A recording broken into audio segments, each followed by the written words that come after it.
안녕하십니까. 목요일 아침 여수 MBC 뉴스투데이입니다. 이준석 전 국민의힘 대표가 탈당을 공식화한 가운데 이 전 대표의 측근인 천하람 순천당협위원장의 거취에 관심이 쏠리고 있습니다. 출마 지역을 두고 여러 관측이 나왔던 이정현 전 새누리당 대표는 광양 지역 출마 의사를 드러냈습니다. 문형철 기자입니다. 이준석 전 국민의힘 대표가 탈당을 공식 선언했습니다. 이 전 대표는 국민의힘에서 가졌던 정치적 자산을 포기하고 신당을 통해 보편적인 시민들의 고민을 담아내겠다고 밝혔습니다. 신당 창당 작업은 다음 달 중순까지 마무리될 전망입니다. 지역에서는 이 전 대표의 측근인 천하람 위원장의 거취가 큰 관심사입니다. 탈당 기자회견에 참석하지 않은 천 위원장은 언론에도 즉답을 피하며 명확한 입장을 밝히지 않고 있습니다. 전남 도당 관계자는 정치적 입지와 영향력 등을 고려할 때 집권당에서 나오는 건 쉽지 않을 것이라며 탈당 가능성을 일축했습니다. 하지만 이준석 전 대표는 기자회견에서 측근인 천하용인 가운데 김용태 전 최고위원은 합류하지 못했지만 다른 인사들의 거취는 곧 알게 될 것이라며 천 위원장의 합류를 시사했습니다. 가장 명예로운 방식으로 국민들에게 본인의 뜻을 알려달라고 이야기했습니다. 각자 무슨 선택을 하는지는 저는 지켜봐 주시기를. 한편 출마 지역을 두고 여러 관측이 나왔던 이정현 전 새누리당 대표는 광양 지역 출마 의사를 드러냈습니다. 민주당 색채가 상대적으로 약한 데다 실제로 과거 선거에서 보수 진영에 대한 표심이 적지 않았고 자신의 고향인 곡성과 선거구가 묶여 있다는 점이 광양 지역 출마를 결정하는 데 영향을 미친 것으로 보입니다. 지역구에 대해서 많은 숙고를 했고 이제 광양, 곡성, 구례가 포함된다고 한다면 제 마음에 변함이 없을 것입니다. 확실하게 이쪽으로 출마를 할 생각입니다. 이 전 대표는 산업도시인 광양을 중심으로 전남 동부권을 발전시키고 싶은 욕심이 있다며 조만간 출마 기자회견을 통해 구체적인 청사진을 제시하겠다고 밝혔습니다. MBC 뉴스 문형철입니다. 여수광양 항만공사가 국제항만협회 지속가능 어워즈에서 환경과 안전 2개 부문의 최우수 항만 선정 등 올해 10대 핵심 성과를 선정 발표했습니다. 여수광양 항만공사는 이외에도 여수광양항 안전성 입증을 2번째 성과로 지역사회에 한 발 다가서는 ESG 경영 실천을 3번째로 선정하는 등 올해 10대 핵심 성과를 선정 발표하고 수출입 물동량 전국 1위 항만으로서 앞으로도 이 같은 성과를 이어가겠다고 밝혔습니다. 항만공사의 올해 성과로는 공공기관 경영평가 5개년 연속 B등급 달성과 공사 설립 이후 최대 매출액인 1,500억 원 달성, 컨테이너 화물 서비스 8개 신규 유치, 자동차 화물 물동량 전년 대비 19% 증가한 110만 대 처리 등이 포함됐습니다. 광양시가 친환경 자원순환단지 설치 사업을 본격적으로 추진하기 위해 주민 대표와 전문가, 시의원, 공무원 등이 참여하는 입지선정위원회를 구성했습니다. 광양시 친환경 자원순환단지 설치 사업은 생활 폐기물 소각시설과 재활용 선별시설 등을 설치하는 사업으로 이번에 선정된 13명의 입지선정위원은 앞으로 입지 후보지 타당성 조사와 입지 선정 과정 등을 시민들에게 알리고 의견을 수렴해 최종 입지를 결정하게 됩니다. 광양시는 생활 폐기물 발생량이 증가하고 있는 상황에서 오는 2030년 직매림 금지 방침으로 대책 마련이 시급하다며 친환경 자원순환단지 설치 사업이 반드시 필요하다고 밝혔습니다. 2023년을 돌아보는 기획보도 사회 문화 분야입니다. 전남 동부 지역은 올해 노사 갈등과 각종 사건, 사고까지 긴장을 늦출 수 없었는데요. 문화예술 분야에서는 순천만에서 10년 만에 열린 정원박람회가 성공적으로 마무리됐고 이건희 컬렉션 등 굵직한 전시도 열렸습니다. 유민호 기자입니다. 올해 전남 동부권은 노사 갈등이 극심했습니다. 지난 5월 포스코 광양제철소 앞에서 고공농성을 벌이던 한국노총 간부가 경찰에 강제 진압당하는 과정에서 유혈 사태가 발생했습니다. 이는 한국노총이 7년 만에 경사노위에 불참하는 결과로 이어졌습니다. 한국노총이 이러한 상황에서 이유파게 대처하거나 여기서 물러선다면 제2, 제3의 광양 사태로 이어질 것이라고 생각합니다. 광양에서는 포스코 협력업체뿐 아니라 포스코 역시 창사 이래 첫 파업 위기에 직면했고 여수에서도 산단 입주 기업인 비를라카본 코리아 노동자가 고공농성을 벌였습니다. 크고 작은 사건 사고도 잇따랐습니다. 여수의 한 매립장으로 다른 지역 폐기물이 불법 반입되는 실태가 드러나 지역사회에 충격을 줬습니다. 생활 폐기물 사전 신고문에 대해서 285건에 대해서 저희가 매립장 직원 13명을 동원해서 저희들이 이제 일제 특별 단속을 실시했습니다. 50년 전 북한에 납치됐다 간첩으로 몰린 납북 어부들은 재심에서 무죄를 선고받고 누명을 벗었습니다. 이 억울함을 제대로 풀지 못하고 죽었다면 자식들에게 빚을 지어주는 것 같아 마음 편히 눈을 감지 못했을 것입니다. 고흥 나로우주센터에서 누리호가 실용위성을 싣고 우주로 날아오르는 모습을 보며 시민들은 박수와 환호를 보냈습니다. 너무 벅차가지고 지금 말로 표현할 수 없는 것 같아요, 지금. 코로나19 팬데믹에서 벗어나면서 문화예술 분야는 어느 때보다 풍성했습니다. 10년 만에 다시 열린 순천만 국제정원 박람회는 목표를 훌쩍 뛰어넘는 980만 명이 찾아 7개월의 대장정을 마무리했습니다. 처음엔 좀 얼떨떨했는데 이렇게 큰 행사에 당첨이 됐다는 거에 정말 놀랐고 기분이 매우 좋습니다. 네. 전남에서 처음 열린 종합영화제인 남도영화제는 26개국 영화 98편을 선보였고 전남도립미술관에서는 두 번째 이건희 컬렉션 전시를 개최해 관객을 불러 모았습니다. MBC 뉴스 유민호입니다. 지난해 준공한 고흥 스마트팜 혁신밸리가 청년 농업인 육성에 속도를 내고 있습니다. 전라남도는 혁신밸리에서 이루어진 창업 보육 교육을 총 75명이 수료했으며 이 중 60명이 농업 분야에 종사하고 있다고 밝혔습니다. 특히 일기 수료자 중 성적 우수자 11명은 지난해 임대형 스마트팜에 입주해 토마토를 재배하고 1인당 평균 1억 원의 매출을 올린 것으로 나타났습니다. 고흥의 33헥타르 규모로 들어선 스마트팜 혁신밸리는 교육 공간과 실증단지 등 첨단 시설을 갖췄으며 전남도는 농업용 로봇 보급 등을 통해 첨단 농산업 거점으로 조성할 계획입니다. 순천시가 아파트 내 돌봄 사각지대를 해소하기 위해 아파트 관리 사무소장과의 간담회를 개최했습니다. 이번 간담회는 이웃이 이웃을 돌보는 협력 체계를 구축하기 위한 목적으로 열렸으며 지역 내 임대아파트 관리 사무소장 12명이 참석했습니다.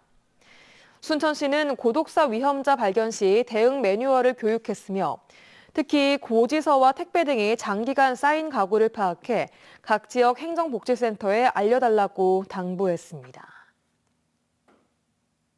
계속해서 희망2024 나눔 캠페인에 성금 보내주신 분들입니다.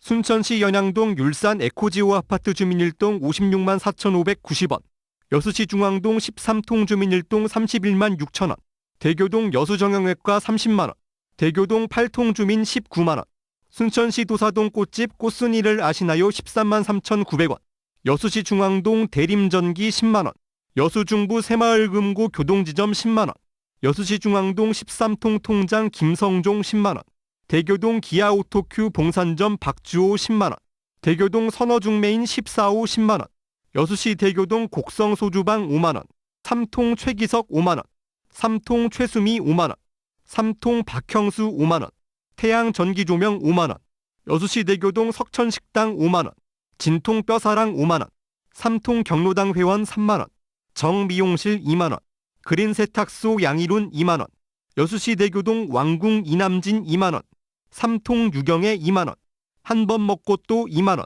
성금을 보내주신 분들께 감사드립니다. 희망2024 나눔 캠페인은 1월 말까지 접수합니다. 5.18 진상규명조사위원회가 활동 종료를 코앞에 두고도 과제를 끝내지 못했습니다. 마지막 회의를 거쳐 최종 결과가 나왔는데 진상규명 최대 과제였던 발포 명령 책임자와 안매장의 진실은 결국 밝혀내지 못했습니다. 임지은 기자가 보도합니다. 2019년 출범한 뒤 4년 동안의 공식 활동을 끝낸 5.18 진상규명조사위원회. 활동 마지막 날 급하게 처리한 안건만 직권사건 6건, 신청사건 7건으로 전체 137건 가운데 10%에 가깝습니다. 40여 년이 지난 사건이고 사안 하나하나의 조사가 쉽지 않다는 점에서 정밀한 조사가 이뤄져야 했지만 활동 기한을 맞추기에 급급했던 겁니다.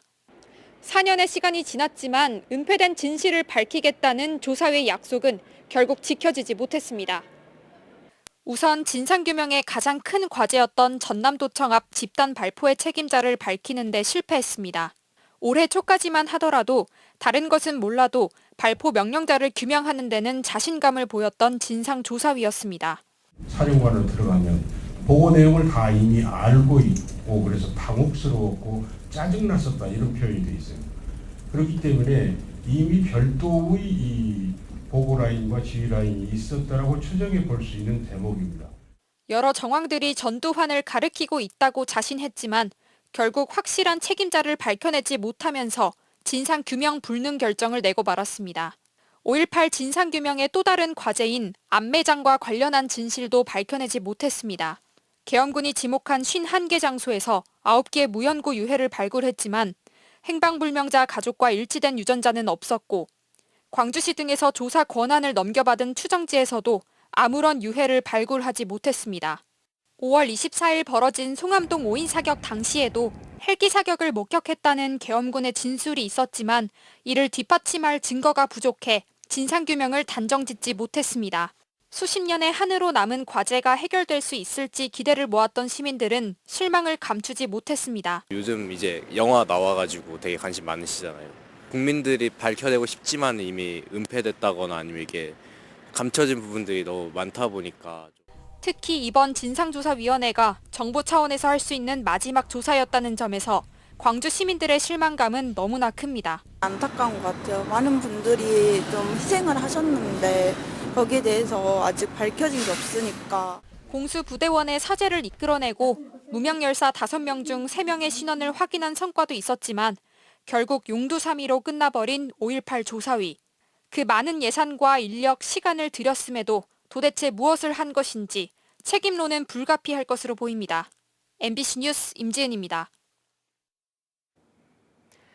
섬으로 이루어진 신안군이 하나의 섬에 하나의 정원을 가꾸는 시책을 추진하고 있습니다. 이런 가운데 신안군은 주민들이 직접 키운 나무를 사들여 비용을 절감하고 주민들에게는 이를 안정적인 소득으로 연결시키고 있어 눈길을 끌고 있습니다. 김윤 기자가 취재했습니다. 정원수 양묘 현장 연시회장에 발디딜 틈이 없이 많은 사람들이 모였습니다. 연시회장에서는 중국에서 수입해온 5년생 남매를 심는 방법과 주의할 점을 전문가가 직접 소상히 설명해 줍니다. 근데 대부분 심고 어떻게 하냐면 칩니다. 이거 안 돼요. 연시회장 근처에서는 남매를 심는 손길도 분주합니다. 지금 심는 남매는 5개월 정도 화분에서 키워진 뒤 전량 신안군에 납품될 예정입니다. 주민들은 화분 하나에 15,000원가량의 비용을 들이고 신안군에 25,000원가량에 납품할 예정. 주민들은 묘목을 키워서 안정적인 판로를 갖고 신안군은 초달 가격보다 4배가량 저렴하게 묘목을 구입할 수 있어 서로에게 보탬이 되고 있습니다. 또 우리가 직접적인 돈을 투자해서 또 그 돈 투자한 만큼의 소득이 향상이 되기 때문에 직접으로 믿고 안정적으로 우리가 재배할 수 있다고 생각합니다. 이 같은 선순환 구조가 가능했던 것은 신안군이 정원수 사회적 협동조합 설립 등에 적극 나선 행정 덕분입니다. 지난 6월 주민 350여 명이 참여해 설립된 정원수 사회적 협동조합은 주민들이 묘목을 생산 관리하고 신안군은 여기서 생산된 묘목을 구입하는 등 안정적인 판로를 마련해 주고 있습니다. 주민들 소득을 안정적으로 확보할 수 있고 공사비를 절약할 수 있고 세 번째는 우리 지역에서 키운 나무를 우리 지역에 심음으로써 빨리 정착할 수 있는 그러니까 일석 한 3조 정도의 효과성이 있는 것이 신안군은 올해 이 사업을 통해 참여 주민들이 60억 원가량의 소득을 올린 데 이어 내년에는 400여 명의 주민들이 230억 원의 소득을 올릴 것으로 예상하고 있습니다. MBC 뉴스 김윤희입니다. 정부가 지난 5월 전국 64개 사찰의 문화재 관람료를 없애면서 관람객이 크게 증가한 것으로 집계됐습니다. 문화재청은 61년 만의 제도 개선으로 지난 5월부터 5개월 동안 구례 화엄사 42.8%, 순천 서남사는 22% 지난해보다 관람객이 증가했다고 밝혔습니다. 조계종사나 전국 64개 사찰의 관람객은 평균 33.6%가 늘었으며 내년에도 정부는 예산 552억 원을 지원할 계획입니다. 해돋이 명소인 향일암에서 오는 31일부터 이틀 동안 일출제가 열립니다. 올해로 28회째를 맞는 이번 행사에서는 개막식과 제야의 종 타종, 수원 엽서 보내기, 불꽃쇼 등 다양한 프로그램이 진행될 예정입니다. 또 오동도와 무술목, 소호 요트 경기장 등 20여 곳에서도 새해 소망을 기원하는 일출제가 개최됩니다. 광양시가 올 한 해 부진했던 사업 29건을 선정해 내년 초부터 구체적인 해결책 마련에 적극 나서기로 했습니다. 광양시는 최근 읍내지구 확장 이전 부지 매입과 교환, 관광 랜드마크 조성 민자 사업 유치, 광양읍 합강 도시 생태축 복원 사업 등 17개 부서 소관 29건 사업을 올해 부진 사업으로 선정했으며 대부분 사전 절차, 행정 절차, 주민 추진 기간 필요성과 긴축 재정으로 인한 예산 미확보 등이 원인이었다고 밝혔습니다.